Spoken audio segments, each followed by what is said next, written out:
नमस्कार। मैं विनीता कुठारी आप सभी का बीए तृतीय वर्ष के वस्त्र विज्ञान की क्लास में स्वागत करती हूँ। आज हम धुलाई में प्रयुक्त होने वाले अन्य प्रतिकर्मकों के बारे में अध्ययन करेंगे।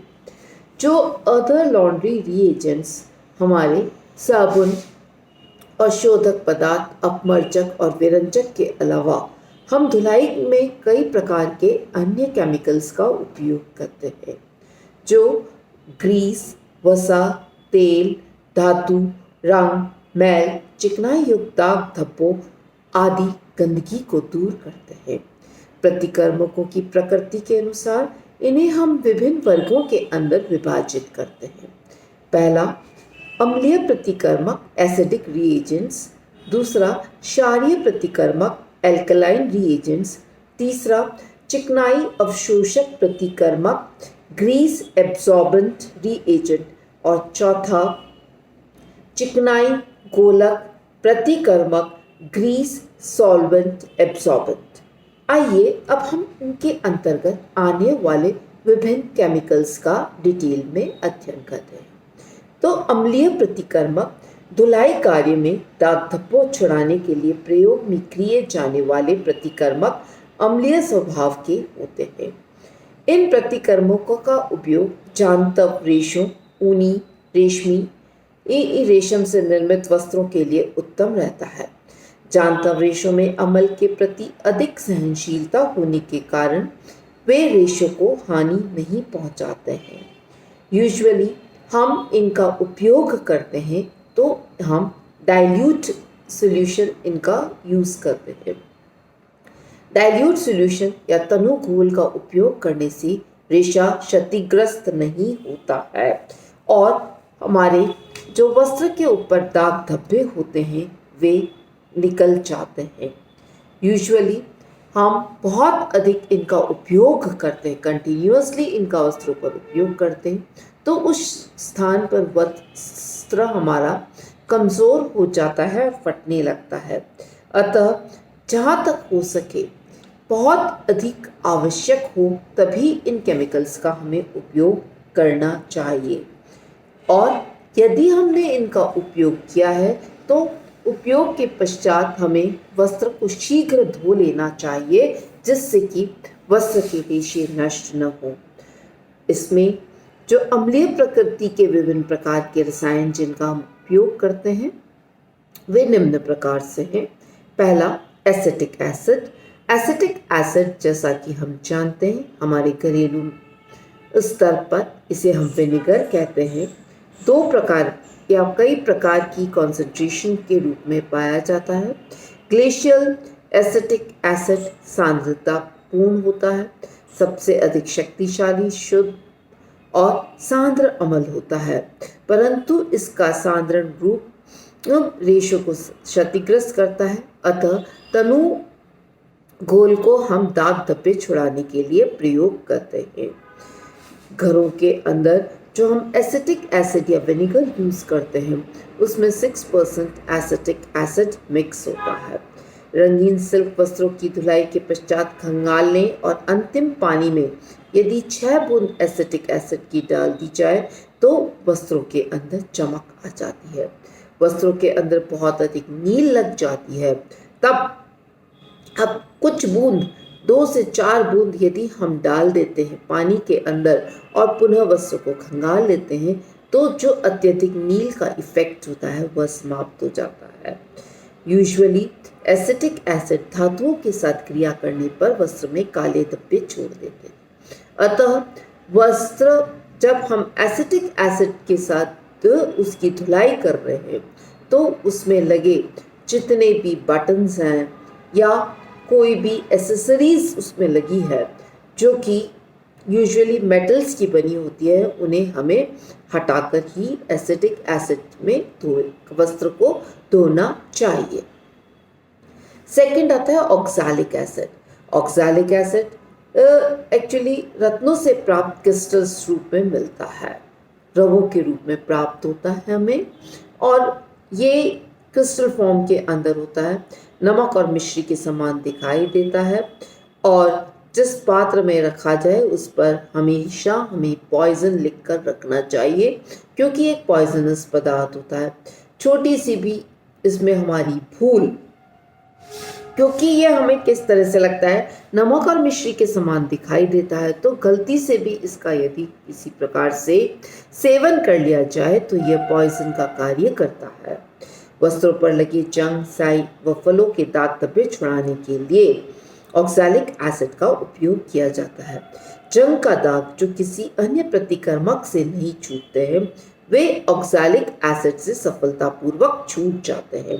पोटेशियम परमैंगनेट के प्रयोग के पश्चात इसका भूरा भूरा दाग वस्त्रों पर लग जाता है, उन्हें भी हम ऑक्सैलिक एसिड से हटा सकते हैं। एसिटिक एसिड की तरह ऑक्सैलिक एसिड भी सांद्र गोल रेशो को क्षतिग्रस्त करता है, अतः तनु गोल का उपयोग करना चाहिए। ऊनी और रेशमी वस्त्रों पर इसका प्रयोग निषिद्ध मानना चाहिए, क्योंकि प्रतिकर्मक रेशो को हानि पहुंचाते हैं। ऑक्सैलिक एसिड धातु के साथ प्रतिक्रिया करता है और वस्त्र पर काले धब्बे छोड़ता है, अतः वस्त्रों के अंदर जितने भी आपके एसेसरीज, बटन्स आदि होते हैं, उन्हें हमें इस प्रोडक्ट से या ऑक्सैलिक एसिड से यूज़ करने से पहले हटा लेना चाहिए। तीसरा आता है सिट्रिक एसिड या नींबू का नमक, salt of lemon, sorrel of salt भी कहते हैं इसे, सोरल ऑफ सॉल्ट। नींबू के नमक को सोरल ऑफ सॉल्ट कहा जाता है। ऑक्सैलिक एसिड की तरह यह भी एक विषैला रासायनिक पदार्थ है और इस पर भी हमें विष अंकित कर कर रखना चाहिए। इसका प्रयोग विवेकपूर्ण तरीके से सतर्कतापूर्वक और सावधानी पूर्वक करना चाहिए। साई, जंग, फल, फूलों के पुराने पक्के धब्बे आदि छुड़ाने के लिए हम इनका यूज करते हैं। नींबू का नमक ऑक्सैलिक एसिड तथा पोटेशियम परमैंगनेट से बनता है। इसका प्रयोग भी ऑक्सैलिक एसिड की तरह ही किया जाता है। ओलिक एसिड का उपयोग ग्रीस, तेल, वसा या अन्य चिकनाई धब्बों को छुड़ाने के लिए किया जाता है, परंतु इनका उपयोग ऊनी और रेशमी वस्त्रों पर नहीं किया जाना चाहिए। रंगीन रेशमी वस्त्रों पर तो और भी ये हानिकारक प्रभाव छोड़ते हैं।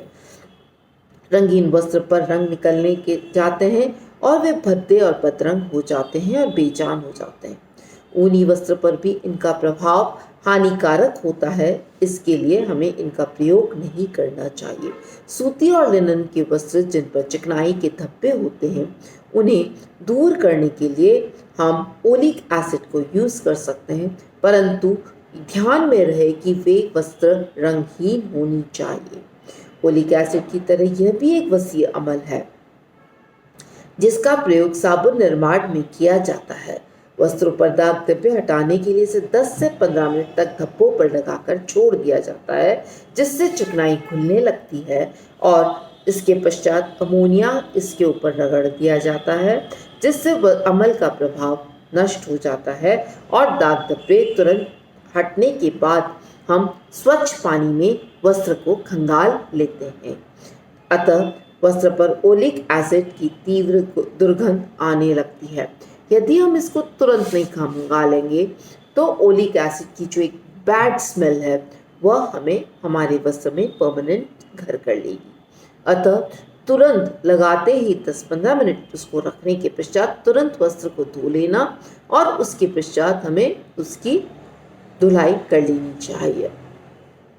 नेक्स्ट आता है आपका क्षारीय प्रतिकर्मक। क्षारीय प्रतिकर्मक अर्थात वे प्रतिकर्मक जिनकी प्रकृति क्षारीय होती है। क्षारीय प्रतिकर्मक वनस्पतिक रेशों से निर्मित वस्त्रों पर लगे दाग धब्बे छुड़ाने के लिए उपयुक्त माने गए हैं। कपास, लिनन, जूट के रेशे क्षार के प्रति सहनशील होते हैं, अतः रेशों को ज़्यादा नुकसान नहीं पहुंचाते हैं। फिर भी इनका सांद्र घोल का उपयोग नहीं करना चाहिए। ऊनी और रेशमी वस्त्रों के लिए क्षारीय प्रतिकर्मक का प्रयोग कतई नहीं करना चाहिए, रेशे क्षतिग्रस्त हो जाते हैं। कुछ क्षारीय प्रतिकर्मक बहुत शक्तिशाली होते हैं, अतः इनको दाग धब्बे छुड़ाते वक्त हमें सावधानी पूर्वक उपयोग करना चाहिए। जो क्षारीय प्रतिकर्मक हम यूज करते हैं उसमें हमारा प्रमुख रूप से आता है वॉशिंग पाउडर या वॉशिंग सोडा, धोबी का सोडा भी इसे हम कहते हैं। इसका जो रासायनिक सूत्र है Na2CO3 10H2O, सोडियम कार्बोनेट इसे कहा जाता है। सोडियम कार्बोनेट इसे कहा जाता है। धुलाई प्रक्रिया में इसका अधिकांश उपयोग किया जाता है। गर्म पानी के अंदर ये शीघ्रता से घुलता है और इसकी जो स्वच्छक क्षमता, क्लीनिंग एबिलिटी है, वह बढ़ जाती है। इसका प्रयोग सफाई करने के लिए साबुन के घोल में मिलाकर किया जाता है, जिससे साबुन का उपयोग भी कम होता है और वस्त्र जल्दी साफ हो जाता है। चिकनाई के दाग को यह पारदर्शीकृत कर देता है, अतः मैल, गंदगी और धूल कण आदि जल्दी छूट जाते हैं। यहाँ तक धोने वाले सोडे का उपयोग, जैसा हमने पहले बताया आपको, रेशमी वस्त्रों और ऊनी वस्त्रों के लिए कतई नहीं करना चाहिए, क्योंकि ये वस्त्र के रेशों को हानि पहुंचाते हैं और इसके रंग को भद्दा कर देते हैं। दाग धब्बे छुड़ाने के लिए हम कॉटन और लिनन वस्त्रों पर इनका उपयोग कर सकते हैं, परंतु वस्त्र को बहुत अच्छी तरह से यूज करने के बाद इसे खंगालना आवश्यक हो जाता है। इसको हम बनाने के लिए वस्त्र पर 1 पिंट जल के अंदर 4 छोटी चम्मच सोडियम कार्बोनेट पर्याप्त होता है। वस्त्र के लिए दाग धब्बे छुड़ाने के लिए जो इसका सॉल्यूशन हमें तैयार करना है, उसमें 1 पिंट जल के अंदर 4 छोटी चम्मच हम सोडियम कार्बोनेट इसमें पर्याप्त होता है। धोने वाले सोडा अम्लीय प्रतिकर्मक को निष्प्रभावी करने के लिए काम में लिया जाता है। हाथ और उंगली के लिए भी यह यूजुअली आपके हाथ और उंगलियों को भी डैमेज कर सकता है, अतः सावधानी पूर्वक इसका उपयोग आपको करना चाहिए। नेक्स्ट आता है आपका अमोनिया। अमोनिया एक शक्तिशाली और प्रभावशाली क्षारीय प्रतिकर्मक है, अतः इसका तनुगोल हमें दाग धब्बों पर छुड़ाने के लिए करना चाहिए। अमोनिया तरल द्रव्य के रूप में विभिन्न सांद्रण के रूप में मिलता है। इसके अत्यधिक सांद्र घोल के प्रयोग से वस्त्रों का रंग निकलने लगता है, परंतु यदि इसका 10% के घोल का प्रयोग किया जाता है तो रंग को कोई हानि नहीं पहुंचती है। इसके तीव्र घोल से प्रयोग से श्वेत वस्त्र आपके पीले हो जाते हैं। अमोनिया की गंध बहुत तीखी और तीव्र होती है। बोतल ढककर रखना चाहिए। तीखी गंध नासा मार्ग से होती है, जिससे इसकी सांद्रता का एक्चुअली आभास होता है।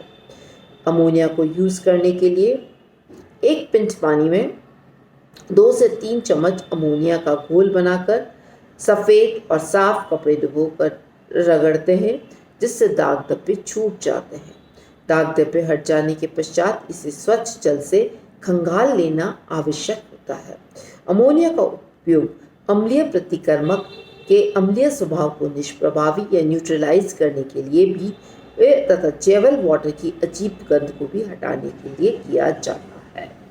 Ammonium carbonate NH4 twice CO3, जिसका रासायनिक सूत्र है NH4 whole twice CO3।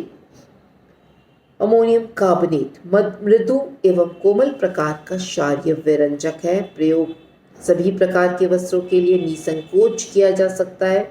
ऊनी वस्त्रों पर विशेष रूप से किया जा सकता है और खासकर नए ऊनी वस्त्रों की प्रथम धुलाई तो हम अमोनियम कार्बोनेट से करते हैं। इसके बाद नेक्स्ट आता है आपके बोरैक्स। यह एक मृदु प्रकार का क्षारीय प्रतिकर्मक है, जिसका उपयोग धुलाई में दाग धब्बे छुड़ाने के लिए किया जाता है। घुलनशीलता गर्म पानी में बढ़ जाती है, हालांकि ठंडे जल में भी यह घुलनशील है। सफ़ेद पाउडर के रूप में बाजार में मिलता है और बोरैक्स को हम सभी प्रकार के वस्त्रों पर दाग धब्बे हटाने के लिए कर सकते हैं। जहाँ तक इसका प्रयोग हम निर्भय होकर बिना किसी डर के रेशमी और ऊनी वस्त्रों पर भी कर सकते हैं। इसका प्रयोग अमल के उदासीकरण के लिए किया जाता है। यह विरंजक के रूप में प्रयोग होता है। इसका प्रयोग से वस्त्र पर सफ़ेदी आ जाती है और पीलापन दूर हो जाता है।